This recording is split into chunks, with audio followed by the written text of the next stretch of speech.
anything in terms of like what's it called? Um, ascetic, like withholding from things, self-denial of certain things is nonsense. I didn't read the question. From what I observed, maybe it's totally wrong, but the people who are already there usually don't have children. Is there any connection between this and the decision to have kids? No, absolutely not. And this is not there. Okay, it's not just some witty riddle or like I'm not pinpointing or being like, how do you say, too choosy with words or something. What you say here as people who are already there is not this, which you say in the next sentence. Is there any connection between this and the decision to have kids? The connection between this and the decision to have kids is that having kids is the most natural thing in the world, maybe. But that doesn't mean that someone who doesn't have kids has an unfulfilled life or isn't living a natural life either. But from that fact alone, it cannot be. If you then have someone who thinks they are there somewhere in some nirvana or some state, and they decide not to have kids because it's more pure, or somehow, they need all their devotion for being here, then that person is on an ego trip. That's it. That's all. The whole point is that if there is a there, everything is there. It's not, that's not a riddle, nor is it a paradox. Not at all. It's a very simple thing of you have some kind of a state, like, how do you say, not a state, but you have the natural condition, which is, let's say, here. Then you have conditioning, you have false beliefs that we accept, you have the belief in lack, which then results in trying to compensate for that feeling because it's so unbearable. So you try and fill things. You have to kind of go, like, if this is neutral and this is lack, you have to go to the other side. No, you have to go to the other side of neutral to exaggerate the ego, to try and seem like you can compensate for it. So you have all these things, and spirituality and striving for some kind of enlightenment or something. Those are all come on top. But if you take all those away, you still have that same thing, right? And so if you're living up here in some like castle of so many terms and conditions and all these things that you've set up for your life because you think they protect you, then the stepping down from these things is not a getting somewhere. So nobody has ever gotten anywhere. Like, get this clear. Nobody has ever gotten anywhere, ever. Not at all. So taking away these whatever layers, that's a natural thing. It'll happen by adversity, or it can happen with it. It will just, these things won't stick to us with a certain, I want to say, sincerity, or like sincere, like even seeking is, we were talking about this last time, even seeking is a natural thing. If there's some natural curiosity, that's a natural thing. Okay, the seeking, this fervent, keen search for some enlightened state, that's the compensation for feelings of inadequacy and of lack. So we literally convince ourselves that we are somehow lacking, or we somehow don't deserve this or that. Those we actually give those thoughts energy all day long. We make self-images out of it. I'm the one who doesn't get it. I'm the one who this, that, and the other. So there's no there's no getting anywhere, and B, uh, there are no conditions for becoming free of these false layers. Yeah, you understand what I mean? There are no conditions for that. But if we think there are, like if we think, okay, I have to put in this much effort, then I will get this reward. That's like making a trade. That's like sacrificing a chicken so that the rain comes. Yeah, it's the same thing.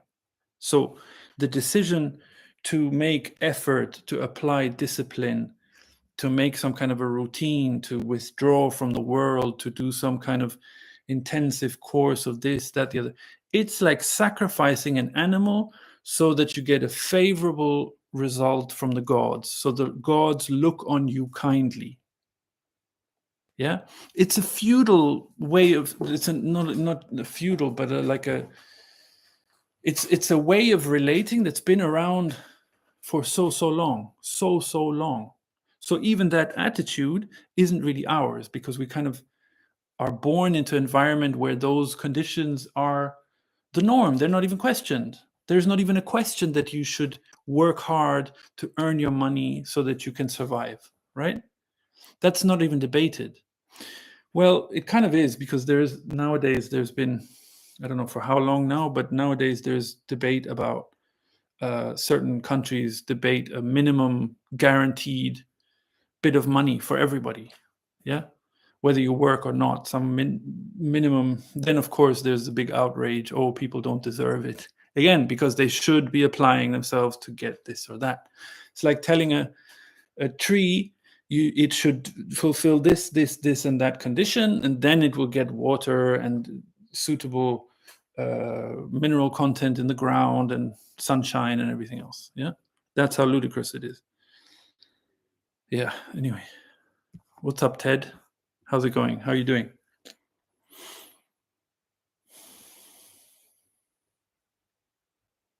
Yeah, absolutely, totally. It seems more and more to me that these illusions of separation here versus there all start with this collective ego and get downloaded into the individuals. Yeah, yeah, yeah. But see, that's I just want to like take a tangent off of that because it brings up a very interesting thing, which is that often the way this subject of non-duality gets talked about is that because we believe in here and there, as in like, okay, I'm sitting here and the screen is there, or I'm sitting here and the bookshelf is there. Because of that, that's somehow an illusion that if I would see through, then I would be in some kind of a everlasting state of bliss, or then I've realized the truth, then I've self-realized, or whatever. See how ludicrous that is, like how extreme things go. Actually, all that's being pointed to is what you're pointing to right there, here and there, in the sense of here unfree, there some goal of freedom. Yeah, that. But you can't throw out the baby with the bathwater. So yeah, I just wanted to tangent on that because when it gets to those things, like we believe it's the same thing as saying, oh, there's a me and the me shouldn't be there. It's a gross misunderstanding. Yeah.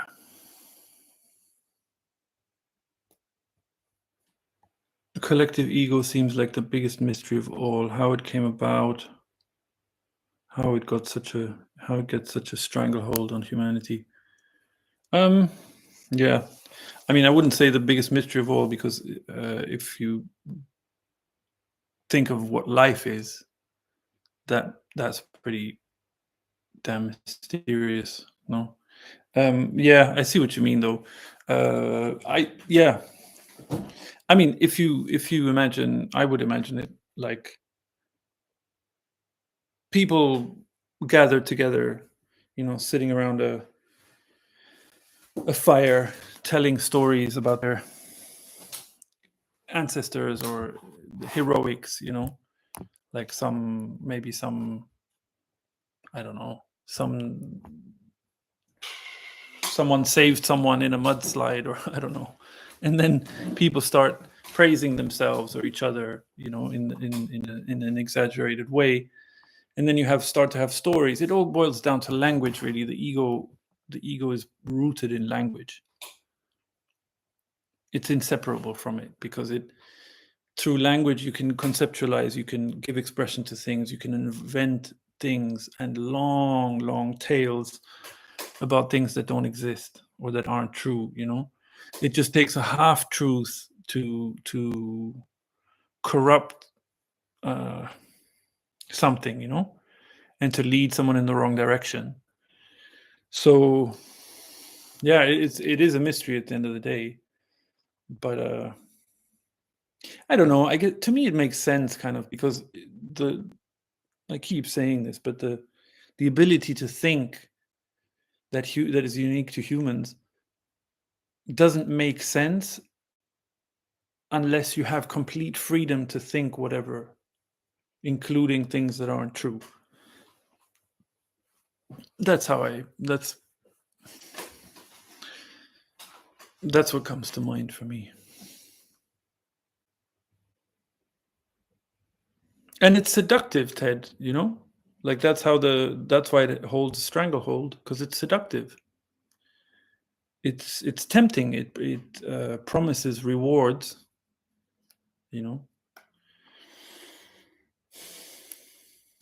and actually it doesn't have a stranglehold if we're completely clear about it. It's like being in prison, but the door is open. Yeah, really.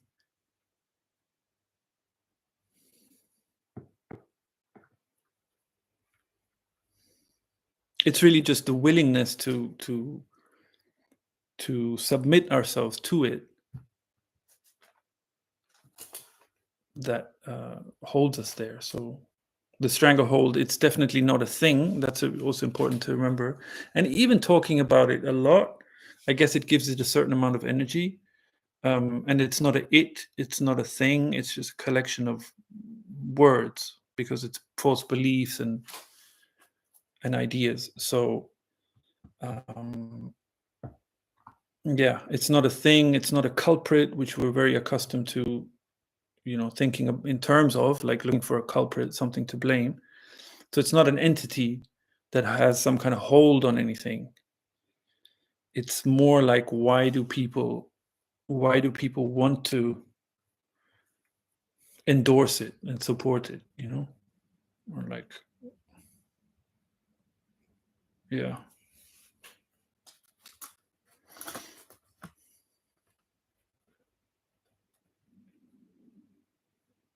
But the beauty is that it's a subjective thing. Like, anyone has opportunities throughout their life, again and again, to breathe the fresh air outside of it, like, or away from it, or whatever, or without a dependency on it. Even in childhood, we have that opportunity to say no to yeah. What happens with the child? It doesn't matter how much trauma. Like, the excuse is often trauma, abuse, this or that. What happens when there is abuse, of any form in childhood? The child goes inward. Yeah, and so it will be even more acutely aware of its ability to say no, of the of the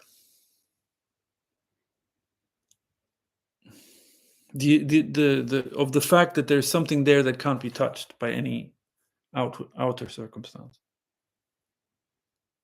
Maybe, Ted, yeah, I mean, in the sense of what you're saying, maybe the fact that, like, if you put it bluntly, that there's a choice between being free and living according to like willingly living according to standards and norms that promise some kind of reward, including the pursuit of enlightenment or self-realization or whatever.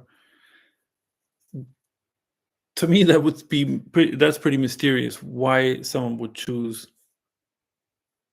that, you know?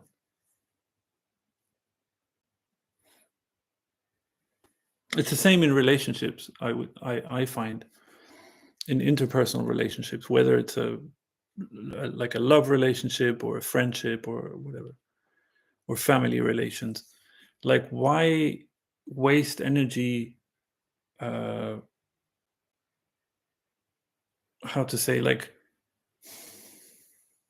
we all wish for uh fulfilling relationships in our lives, but they come to us and we turn them away, or we close our heart, because of in the past we've been hurt so much, these kind of things. That's insane. It's ludicrous. And yeah, there it is. Yeah, you could, it is a stranglehold of sorts, because it can be so blinding. It all goes back to the sense of lack. It's this need to protect ourselves, is so perceived need to protect ourselves is so strong that we try to manage every aspect of our lives, our responses to everything. And yeah, maybe it's some form of like a heroic drive, like choosing the hard way.